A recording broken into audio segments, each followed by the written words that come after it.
Hello and welcome to National Focus. I'm your presenter Mervin. Thank you for joining us. Topping the headlines, Public Service Day 2012 officially launched. A $12.6 million loan agreement signed to fund the ongoing Airport Road project. And the 47 graduate from a Safer Buildings course organized by the Dominica State College. All these stories and more when National Focus returns.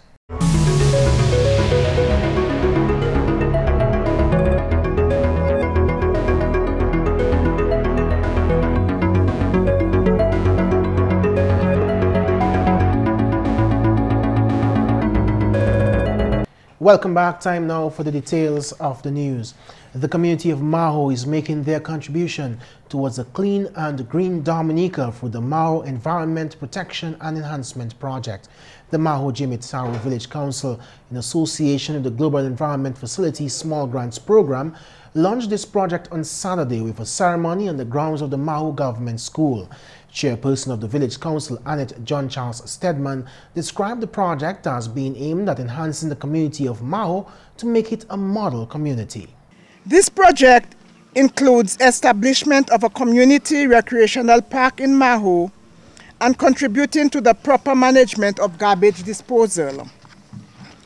It was on December 29, 2010 that Council attended a GEF SPG meeting where some of the plans included encouraging composting and backyard gardening, beautification and sanitation, and the creation of mini parks and green spaces. The objective of the project as follows. 1, to increase education and awareness of environmental problems and positive action through public awareness. 2, contribute to the proper management of garbage disposal through the community to ensure a safe and healthy environment. 3, establishment of a community recreational park in Maho and other green spaces and recreational spots throughout the community. Zaman Beach Park, which you all know about, is an ongoing project of the Maho Jimitaro Village Council. And we have so far established one small park, green space on Back Street. Number 4, increase the number of households involved in composting and backyard gardening in the communities. Number 5, increase the practice of composting throughout the community. What we are trying to do here is to get the community involved in having their own composting project. This could become a viable financial project, and we could have compost when we are doing our backyard gardening so that we can be eating healthy organic foods instead of the foods which will be filled with chemical, how you call it? Chemical fertilizer. Number 6, raise awareness of and increase knowledge and understanding of climate change issues. So far, we have organized 2 educational discussions on disaster management and climate change in Maho and Taru. And we have had 1 on waste management and sanitation in the Monscoop area. Number 7, to conduct at least 3 community workshops on climate change.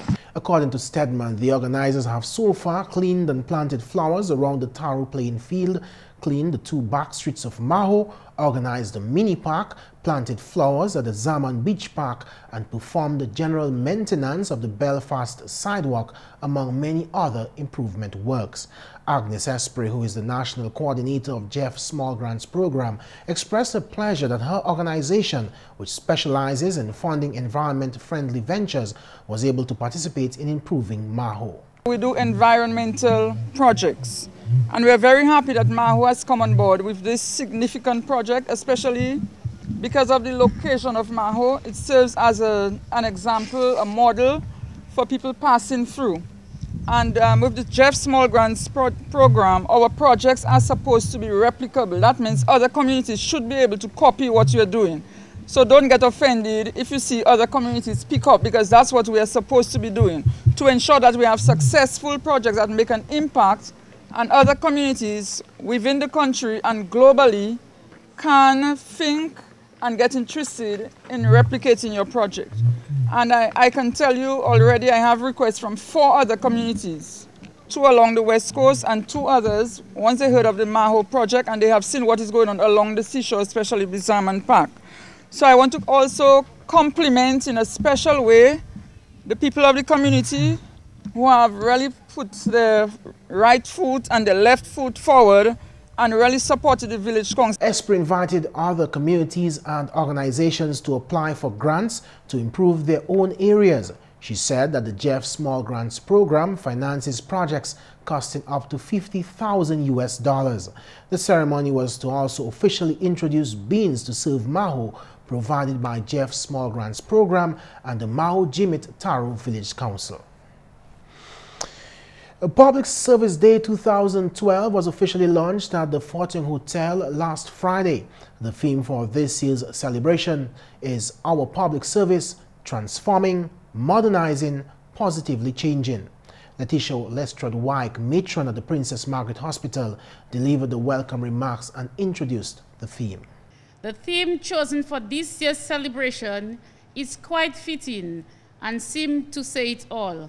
And it states, Our Public Service, Transforming, Modernizing, Positively Changing.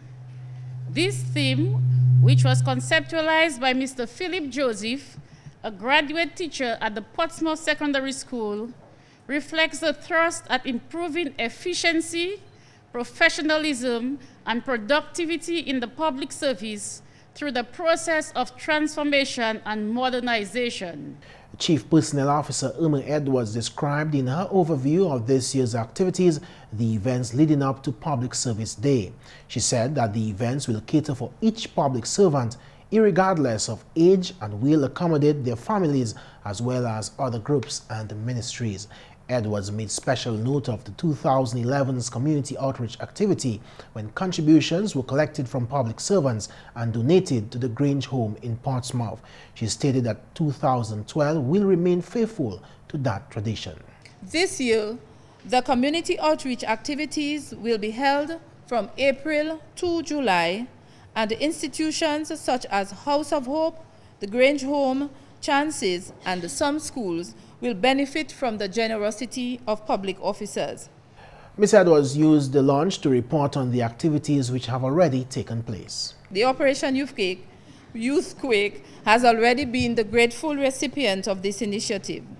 On April 14, 2012, public officers treated the residents to a day of fun and food. The interaction between them was deemed to be meaningful and memorable. On June 16th, about 130 public officers, family, and friends congregated at Bellevue Chopin to start the reverse hike on segment 2 of the Waitukubuli National Trail.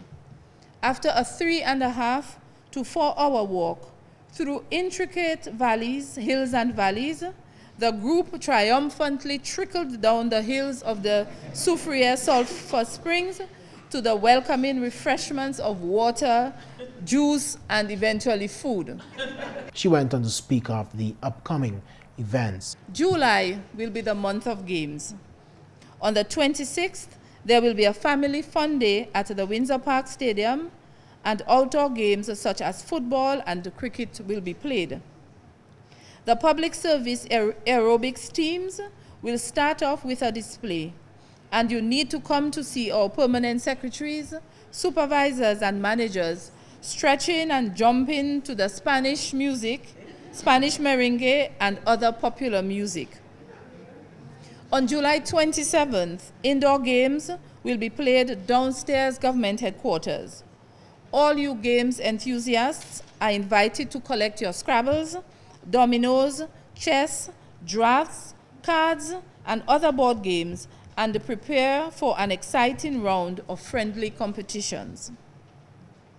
During the month of August, we hope to feature the remaining activities and showcase the Public Service Day celebrations through an in-studio discussion on GIS. We close the month of August with a rousing basketball tournament.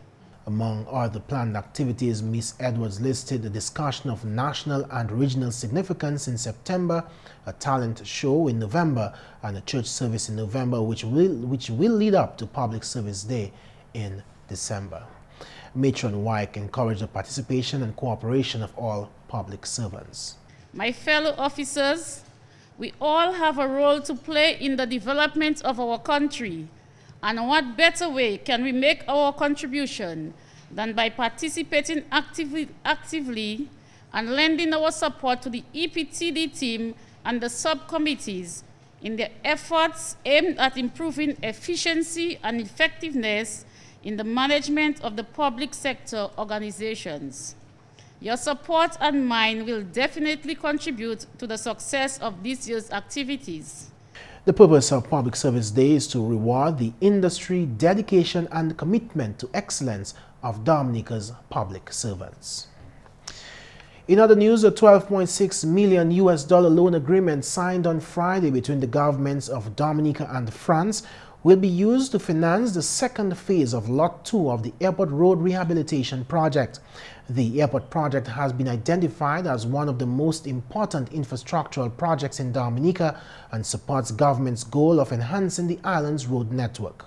That the government that I lead has made it a point of duty of ensuring that all infrastructure required to make Dominica more competitive will be addressed.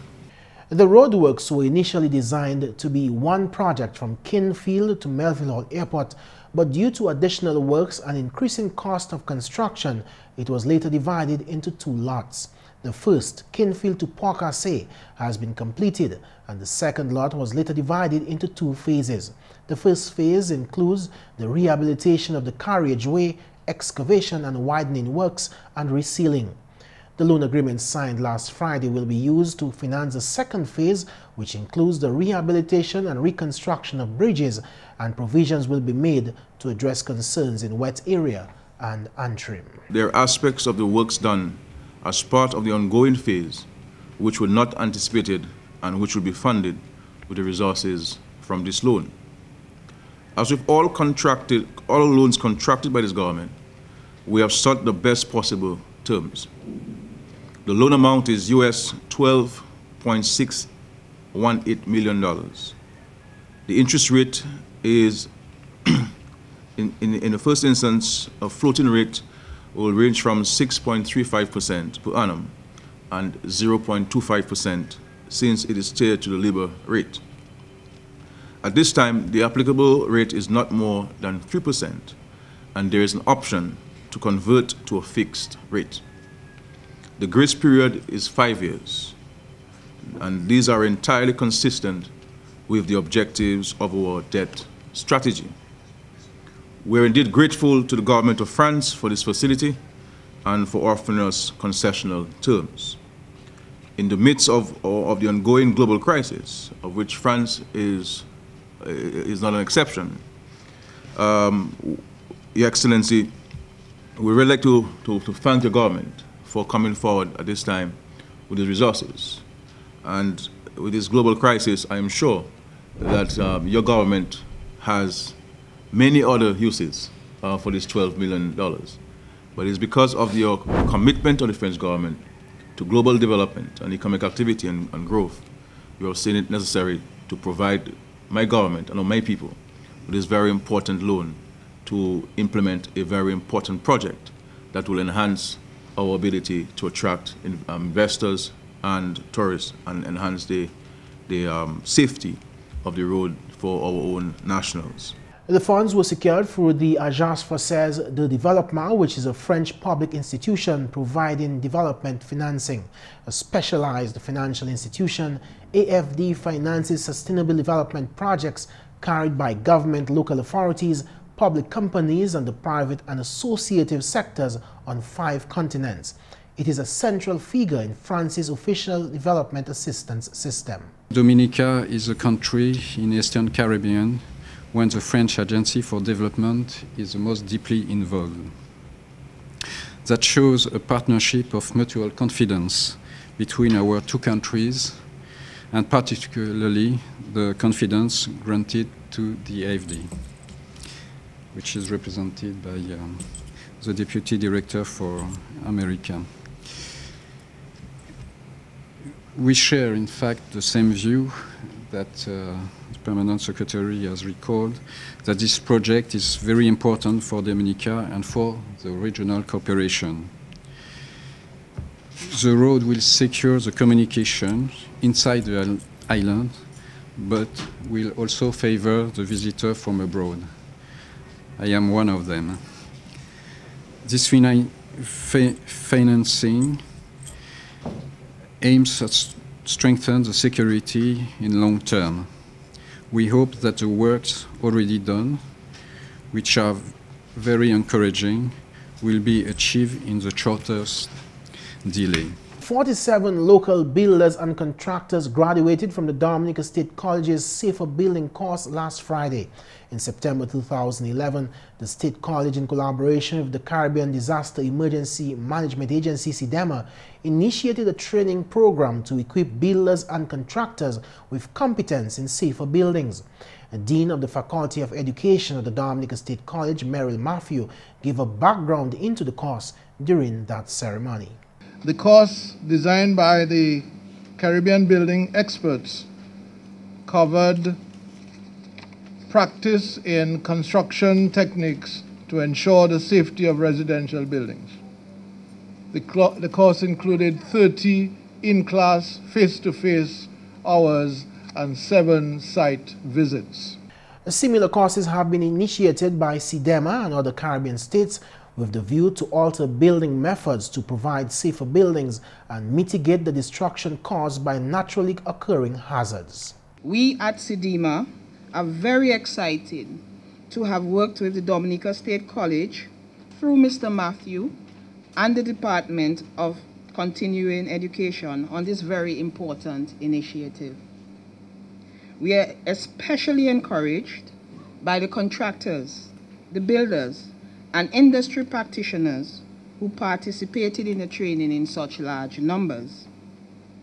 It was anticipated that we would train about 15 persons in one session, but we exceeded those targets threefold. For such outstanding result, the credit must go to Mr. Matthew and his team, the project steering committee, the trainers, and you, the trainees.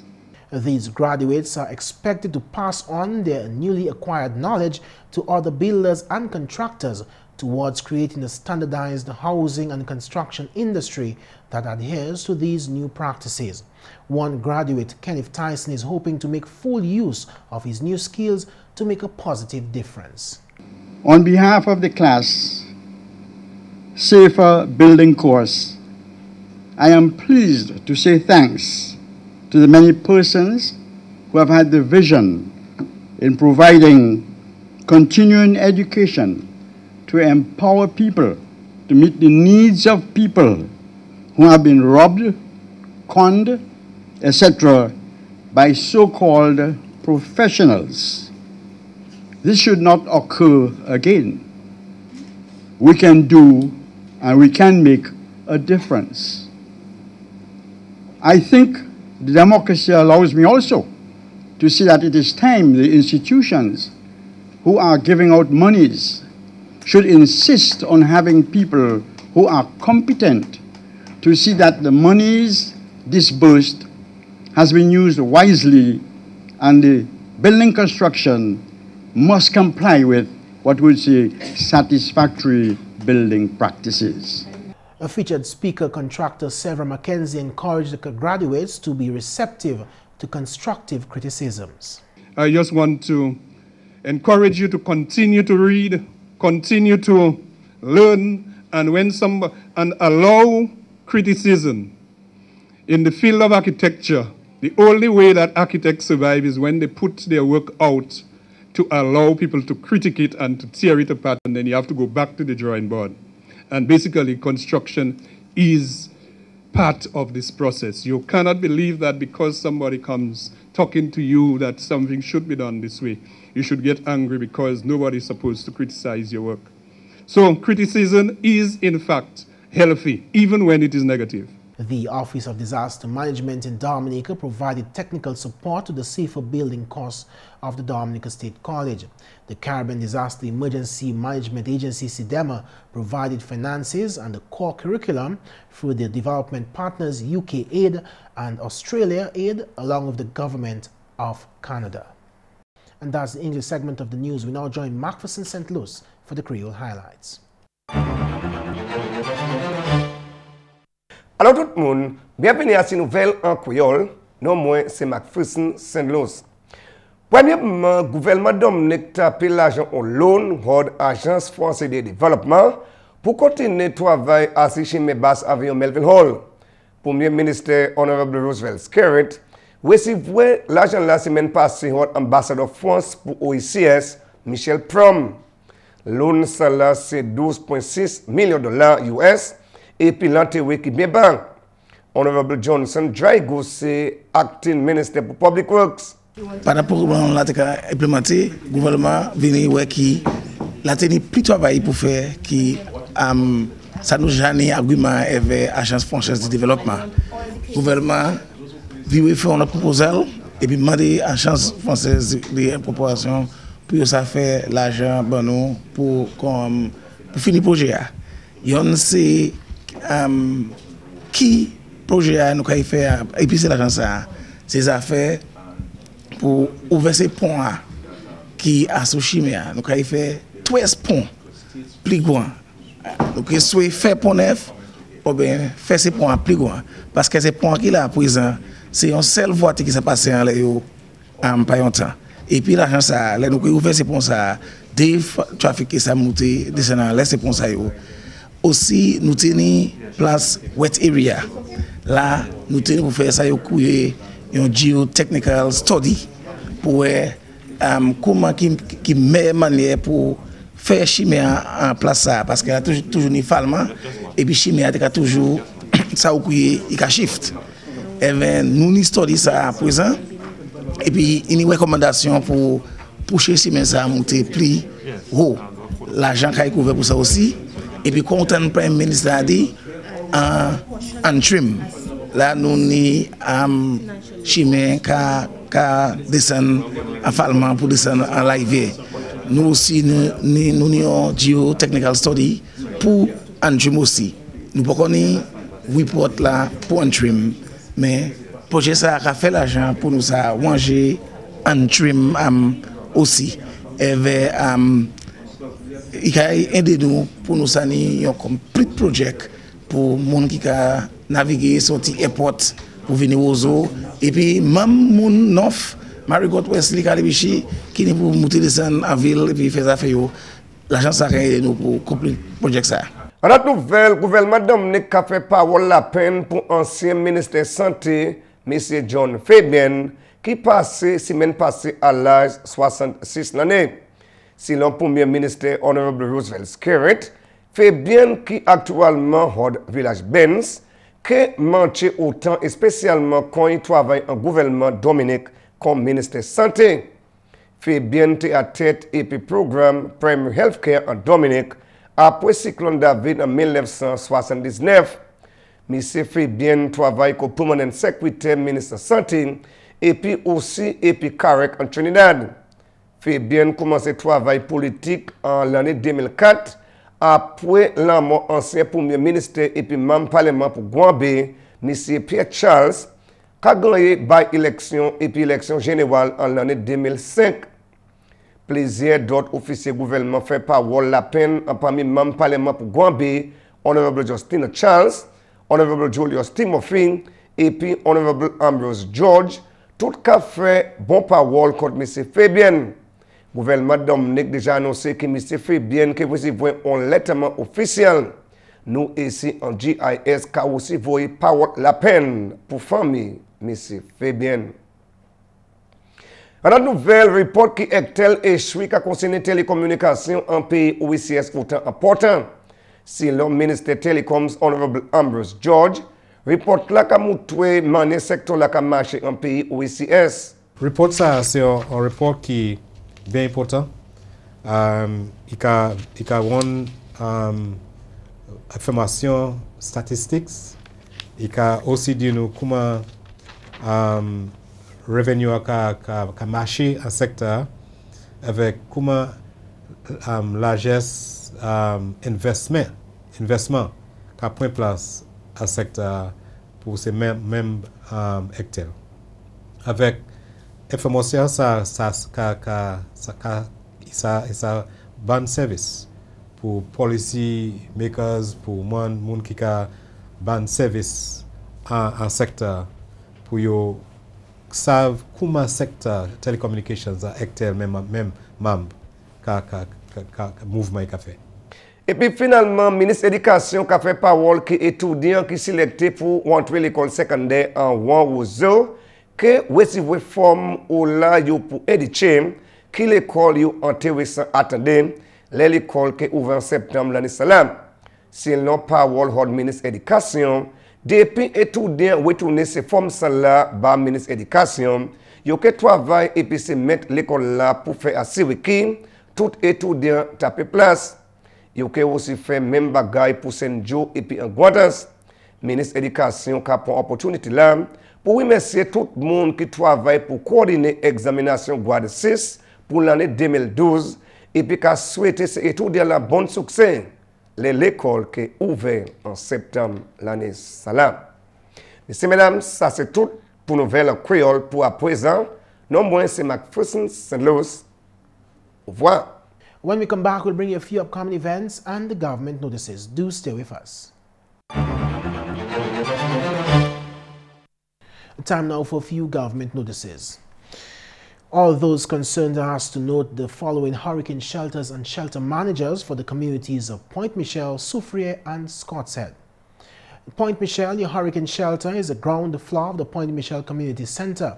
The shelter manager there is Algernon De Gallery, and Yvonne Charles is the assistant shelter manager. In Soufriere, your two hurricane shelters are one, the Soufriere Christian Union Church, where the shelter manager is Wifali Jules, and the assistant is Shara Andre. Two, the new section of the Soufriere Government School, shelter manager Wynant Jules, assistant Gloria Angle. In Scotshead, the Scotshead Government School is your hurricane shelter. The shelter managers are Adelina Detouche and Conrad Caesar. The assistant managers are Sonny Bellot and Anthony Caesar. The Geothermal Project Management Unit of the Ministry of Public Works, Energy and Ports would like to inform the public, particularly residents of Wotton-Wavern, Trafalgar and persons who traverse the Wotton-Wavern-Trafalgar Link Road, that well testing activities will be ongoing at the drill site located along that road. People will not be allowed access between Shangri-La Resort and Corner Bar along the Link Road between 12 noon on Wednesday 27th June 2012. Please adhere to any signs and instructions from authorized personnel on location. Members of the public are asked to take note of the following numbers which could prove useful during hurricane season. The Office of Disaster Management, located in Jimmet, the telephone number is 448-8831 and the hotline is 448-7777. The Dominica Met Service Office, located at the Kingsville Airport, the telephone number is 449-1990 and the fax number is 449-2020.